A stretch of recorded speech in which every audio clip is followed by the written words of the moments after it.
Happy holidays, everybody. Welcome back to Crystal's Chop House. Today we got a really good recipe for you.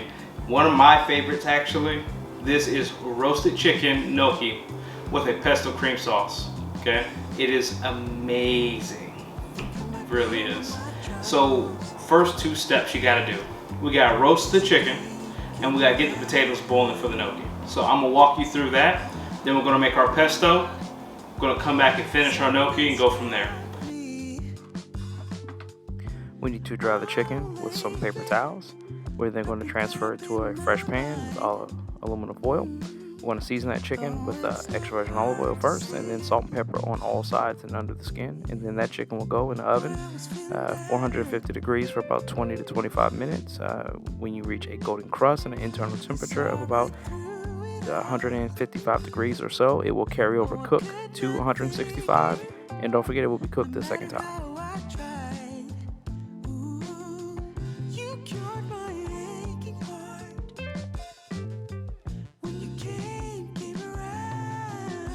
So we're just doing a rough chop on these potatoes. They don't have to be uniform whatsoever because they will be put through a rice miller. And we're going to put these in cold water on a stovetop with a pinch of salt and allow those potatoes to become tender. And once they are fork tender, we're going to cut off the water and strain those potatoes. Okay, so we're starting our pesto. In our NutriBullet, we're putting in pre-toasted pine nuts, whole garlic, Parmesan cheese, freshly grated. It has to be fresh, not the stuff in a bag. Some salt, pepper, and fresh basil leaves. We're going to grind that to a smooth mixture. You may have to pull it out and add more oil to get the consistency you're looking for, but as you can see, mine is a beautifully smooth consistency. And we're going to reserve that for later.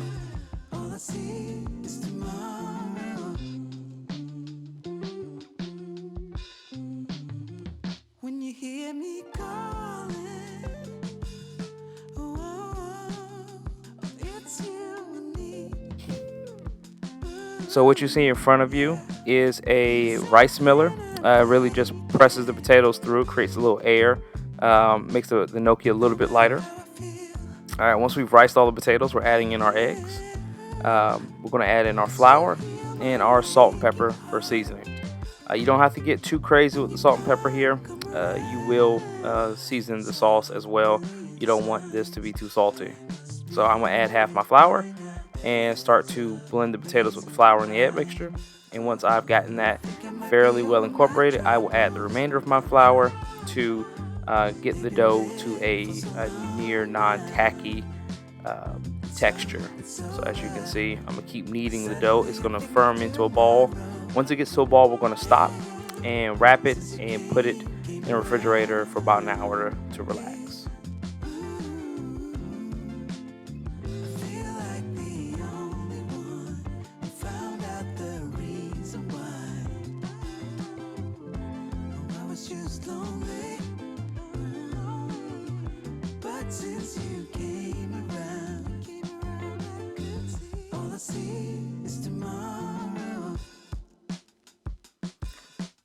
Now that our dough has relaxed, we are now kneading the dough. We're going to put a little flour down on the board. The dough may be a little tacky, but that's fine. It's just the absorption. So please start to flour the board and work the dough. And then once you've gotten it back to a fairly firm texture, you're going to roll it out and cut it into 1 ounce chunks. Flour those chunks and reserve them off to the side to be ready for boil.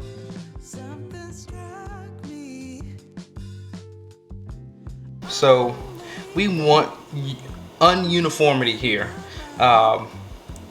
We want them to look very rustic. We want them to look like they are homemade. So really, this is kind of what you want it to look like. Very ununiform, very rustic looking. And if you work them too much or use too much flour, they will be tough. Okay, so you see a lot of firm gnocchi that have that forked look. They run it. They take a gnocchi and they run it off the back of a fork to get that look.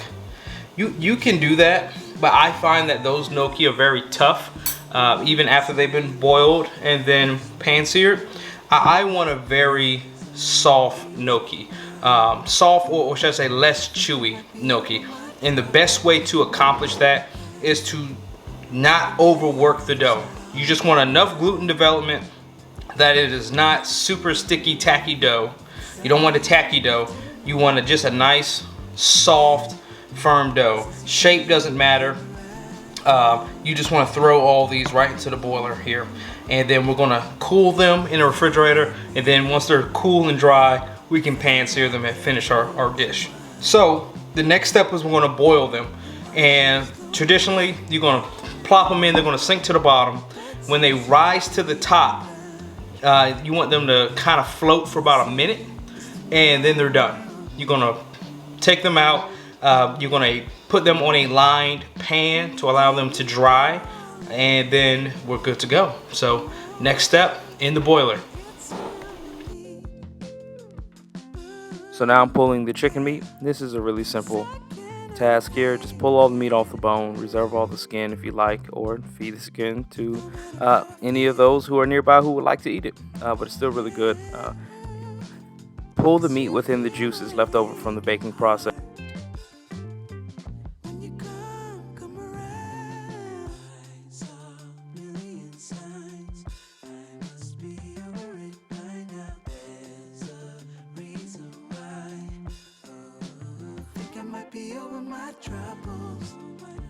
In a pan, I'm going to heat up some olive oil and some butter, and once that has melted and got to a good saute temperature, I will add the gnocchi, which have been chilled and cooled, back into the pan, and we are looking to caramelize those gnocchi. As you can see, try to caramelize 3 sides of all the gnocchi as best you can.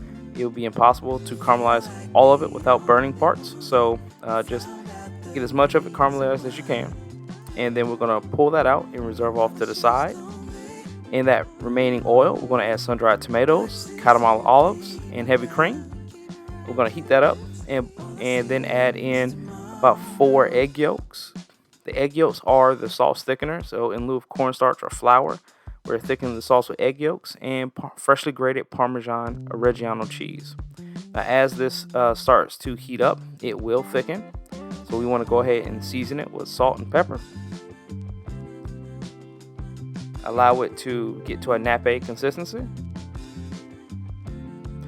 Now add our pesto. You want to add the pesto near the end, because if you add the pesto in too early, the color will change to more of a gray and less of a bright green. So remember, add the pesto near the very end of the process.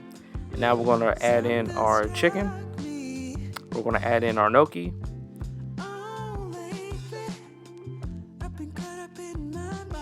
And once they've all been added, you're going to let this all soak up the sauce. And now it's time to plate.